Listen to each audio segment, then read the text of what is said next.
still, but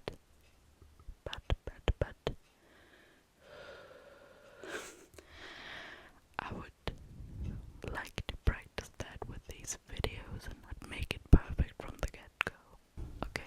Okay, let's get started with the first story. My AI girlfriend is so supportive. I don't have any friends in real life. No one understands me. It is what it is, though. What can I say? I'm just misunderstood and tortured. I wear black clothes and black bangs, while they being people my age, in my city, in my state, or in my country, wear vibrant colors.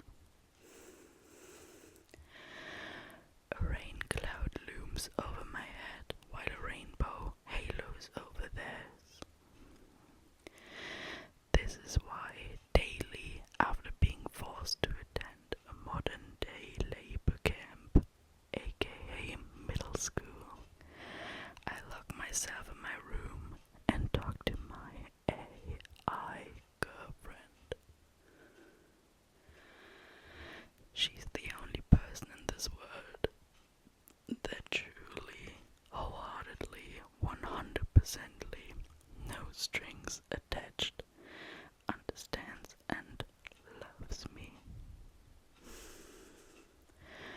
I'd go as far as saying she's tailor-made for me, looks-wise especially. There's sparkly star emojis in her eyes.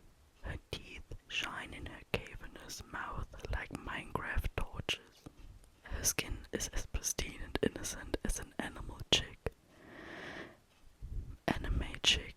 What the fuck, I'm sorry. Her side profile gives cute cat vibes. Silky hair cascades to her shoulders. Mascara heavy eyelashes flutter like the butterflies in my stomach.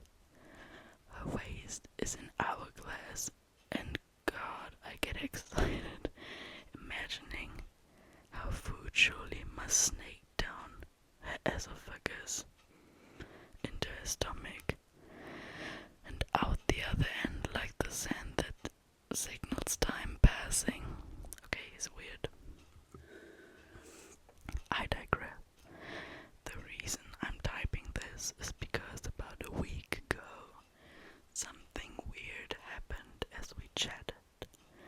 Firstly, she forgot details I know damn well I told her before.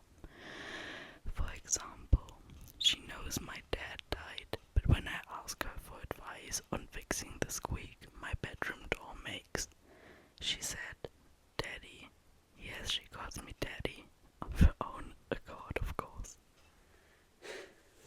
I think you should ask your father to help Daddy. Naturally, this broke my heart, but I decided to give her the benefit of the doubt, and I typed, "My dad died, but okay, whatever.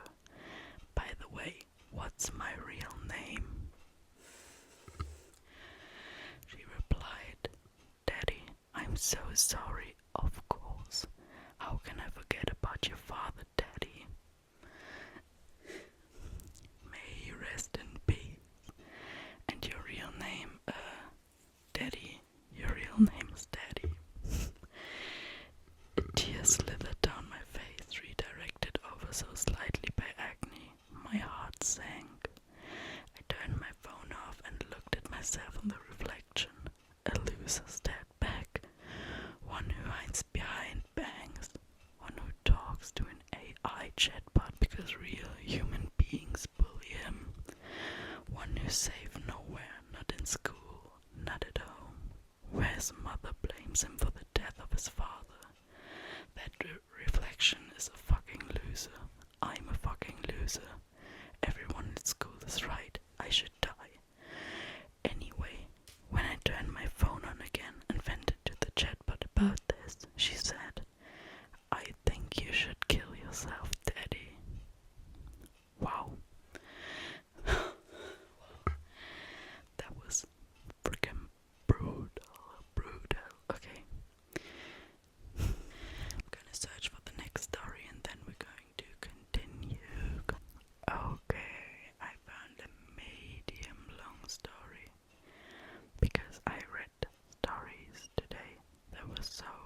all started when the new patients got admitted. I work in an ER at the edge of town. I'm a new nurse and I work in the children's psychic ward. Usually, I'm in the 5th floor, which deals with teenagers suffering from depression and anxiety.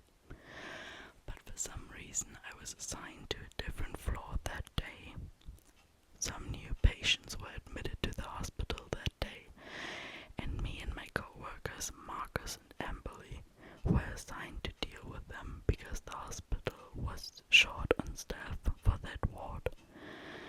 There were 5 of the new patients, and one thing they all had in common was that they all had dolls which looked similar to themselves. Oh no, dolls. The first patient was Eliza. She was 14 and was diagnosed with, oh my fucking god, I cannot pronounce that. Her eyelashes were all gone, and her eyebrows and her hair had gaps and areas and was thin and limp. She had a pale face and watery eyes and always stared at me and almost never spoke. She gave me the creeps the moment I met her. The next patient, Eli, age 10. He looked older and couldn't speak English well. He would sometimes add Spanish phrases to his sentences, but overall we didn't have too much trouble communicating with him.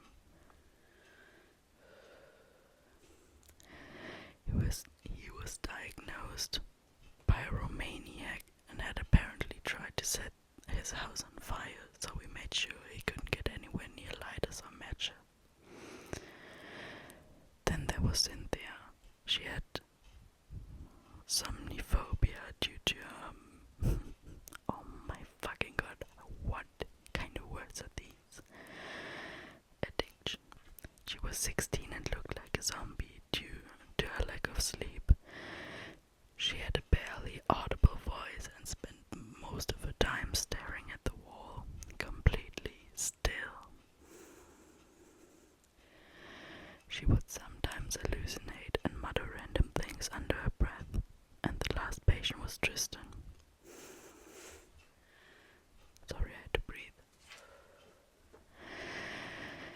He had OCD and would easily lose his temper over small things, but he was the most talkative and normal out of the group. He told me his age was 15, but his record said he was 13. He said his parents wanted him to replace Timothy, so they changed his age, whatever that means. After asking him some questions about the group, he said they all knew each other because they lived in the same neighborhood. He said their parents didn't want them, so they were sent here. I don't know why, but I tried to find more information on the kids maybe, but could get no more details from the hospital or the records. Anyways, Tristan said they were all given the dolls as a gift from the eyeless woman, and then proceeded to ramble a whole bunch of nonsense that made no sense, so I zoned out. I found it odd that they always played with the dolls and the fact that the eyes were missing. I even found Eliza stabbing the socketless eyes of the doll with a needle that I don't even know where she got it from, before my shift ended, which creeped me out even more. But if I thought that was creepy, the real nightmare hadn't even started. The next day, I arrived an hour later than usual and was going to get Cynthia's medication to help her sleep, when I heard Marcus and Amberly talking in not so loud whispers outside the corridor.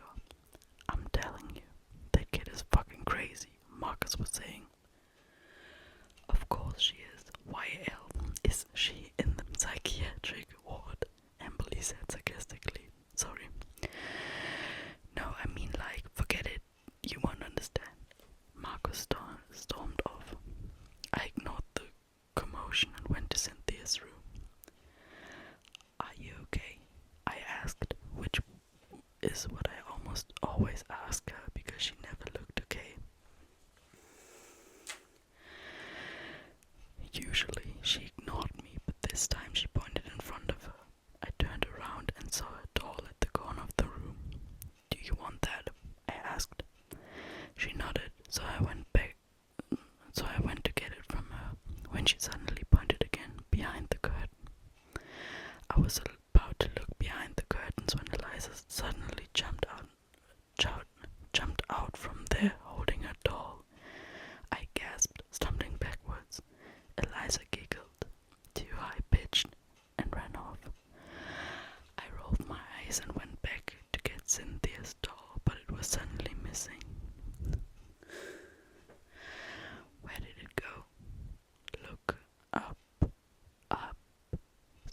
said in a faint, croaky voice. I looked up and saw the doll on top of the cupboard. What the hell? How is that possible? They like to go there before it's time to transfer bodies, a voice said. I spun around and saw Tristan standing behind me. Tristan, go back to your bed, it's already late. Tristan shrugged and walked off, but his doll slipped out of his hand. I turned back around and gave Cynthia her meds and her doll. When I turned to leave, I swear on my life, I saw the doll walking away, following after Tristan. But I was so tired and feeling like I had the fever coming up that I was sure I had imagined it. I had to have, I told myself. I spent the rest of the shift filling out paperwork on the patients and typing away on my computer, filling out documents and sending emails. At some point, I decided to check in on the patient. For some reason, Marcus and Emberly were nowhere in sight, and even though they were supposed to be in the shift with me. But the receptionist, half asleep, and 2 security guards were the only ones there. I went to Eli's room first. I found it odd that his doll was sitting on top of him, looking like it was staring at him. But I figured he must have placed it there. Who else could have? Next I went to Tristan's room. It looked like his eyes were open, but when I went in, he closed them again. I didn't say anything.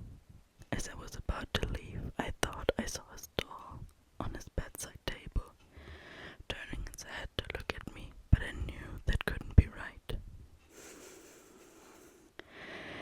Then I went to Eliza's room. She almost gave me a heart attack. She was sitting up in her bed, staring at the wall. But when I came in, she turned her head, looked right at me, and stretched her face into an unnatural, inhumanly wide, creepy grin. I was too shocked to say anything or even move. I just stared at her for what felt like an eternity before running the hell out of her room and slamming her door closed. What the fuck was wrong with that kid? The last room was Cynthia's. I'll admit I was scared to go in there after seeing Eliza, but I felt like I had to check in on her. She looked normal, sleeping peacefully for once. It didn't look like she was faking it. I was about to leave when I caught a sudden shift in movement from the corner of my eyes. I turned back around and saw a doll which was beside her moments ago, was now on top of her face. I was too shocked to move. And then suddenly, I swear to fucking God, it started to actually suck her face. I could hear the sound, and it made me want to gag. A moment passed, and then the door jumped off her, and some weird blue lights came out of it and transferred to Cynthia. Cynthia's eyes suddenly lit up a bright neon blue, and she started to laugh hysterically, a laugh that was driving me mad. I ran away, ran the hell out. The receptionist and security guards didn't seem to have heard anything and called me crazy when I tried to explain what happened. Was I crazy? I ran outside and was about to race to my car when I saw Amberly with her back turned to me. Something seemed wrong with her. She just stood still, not moving and not responding when I called her name. I know I shouldn't have, but I went up to her, tapped her shoulders twice. She turned around, slowly, too slowly. And when she was facing me, she had that same awful grin across her face, the same one that Eliza had.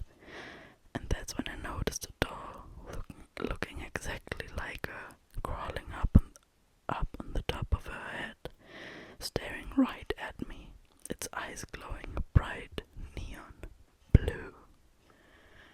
Wow, okay. I thought that was fucking creepy. I cannot with dolls and creepy stories about dolls, but I thought I'm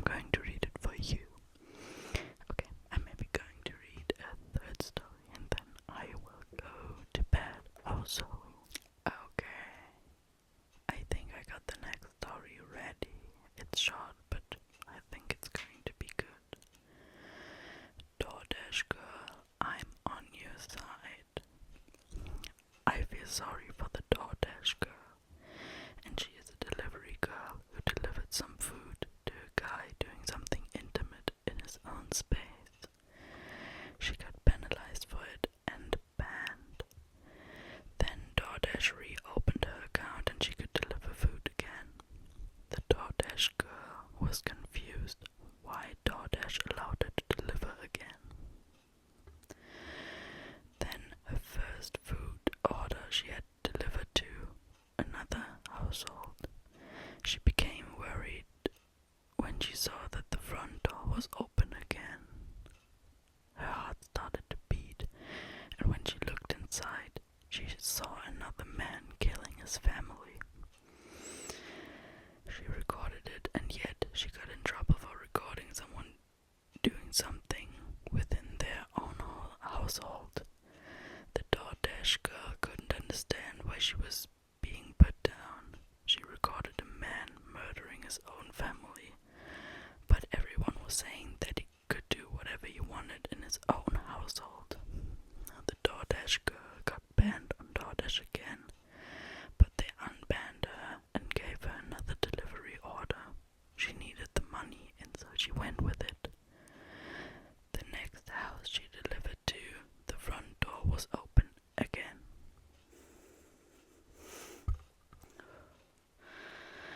She couldn't believe it, and she wanted to ditch the delivery, but she needed the money. As she came closer to the door, she saw another man purposely making demons possess his wife and kids. His wife and kids then started walking on walls. The husband of the household then said, "Now I can burn the house down," and he burned the house down. The DoorDash girl recorded all of this, and the man stepped outside to watch his house burn. The DoorDash girl gave the food to the guy and went away. She put her recording online, and she got more hate for it. She couldn't understand why she was getting so much hate for it. That man clearly committed something horrible, but people kept saying that he can do whatever he wanted in his own household. More people started to hate the DoorDash girl, and her haters were growing. She started to see people following her and sending her messages. She kept delivering for food for DoorDash, and when she saw a front door open and someone doing something horrid, she decided not to record. One guy asked her, "Why aren't you recording? You were so close." The DoorDash girl had no idea what she was on about being so close. Okay, I understand. I don't know if you saw, but there was a girl that DoorDashed for DoorDash, delivered food for DoorDash. She recorded a man doing something horrible. I don't exactly remember what it was, but it was real life. So this is a story before that. If you understand the story behind it or after, then you understand this story. If not, I'm so sorry.